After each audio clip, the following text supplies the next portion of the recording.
Il segretario regionale Alberto Stefani, il sindaco di Treviso Mario Conte, la vicepresidente della regione Elisa De Berti, il sottosegretario al Ministero del Made in Italy Massimo Bitonci e Alberto Villanova, capogruppo in Consiglio regionale di Lega e Lista Zaia. In diretta a Ring, in anteprima, la rosa dei nomi tra cui la Lega potrebbe scegliere il candidato presidente del dopo Zaia, che corre in coalizione oppure da sola. Il Carroccio vuole decidere ed ecco la cinquina tra cui scegliere. E nella sera in cui esce la lista, ospiti di Ferdinando Avarino sono due dei papabili, Villanova e Bitonci, che svicolano dalla candidatura in pectore e riportano la discussione sul dato politico. Fino a qualche giorno fa ci dicevano che eravamo finiti, che Fratelli d'Italia ha il 37% in Veneto, che la Lega non conta più, non ha più.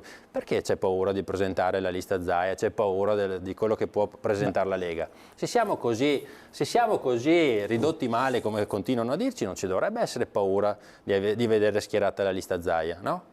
Villanova che non risparmia una frecciata al veleno a Giancarlo Galan, che alla magna porcazio del centrodestra ha sostenuto che Zaia in 15 anni non avrebbe fatto niente. Di penale sicuramente no, a differenza di qualcun altro, perché mi sembra che Zaia e i leghisti non siano mai finiti dentro o indagati, soprattutto per quello che è successo qualche anno fa. Da altre parti mi sembra che qualche problemino ci sia stato. Per rivendicare il proprio ruolo in Veneto, gazebo nelle piazze anche il prossimo fine settimana. Lo stesso Stefani sarà a Belluno e Conegliano, ma all'azzurro Gianluca Forcolini l'iniziativa piace poco. Domenica non l'ho capita quell'iniziativa di sabato e domenica dei gazebo con la raccolta firme con il Veneto e i Veneti. Ma Luca De Carlo, Donazzan, Flavio Tosi, sti nomi qua vengono da Marte, non sono veneti questi.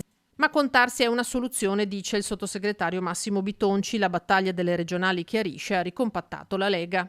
Questa linea è talmente condivisa all'interno della Liga che diciamo ha molto ricompattato anche il movimento, anche da quelli che insomma sono sempre stati, soprattutto negli ultimi 2 anni, un po' critici nei confronti sia del tema nazionale sia del tema federale e così, e molti non l'hanno neppure nascosto, però su questo si è trovata una linea assolutamente comune. Lapidaria infine Vanessa Camani del PD sul ring di Ferdinando Avarino per l'opposizione. A me sembra che più che una questione politica o una questione di appunto preoccupazione per la nostra gente sia una questione semplicemente di potere, cioè chi deve andare ad occupare quella poltrona che, come ha confermato Forcolin a battuta, ma che in realtà sottende un convincimento, si può candidare chiunque,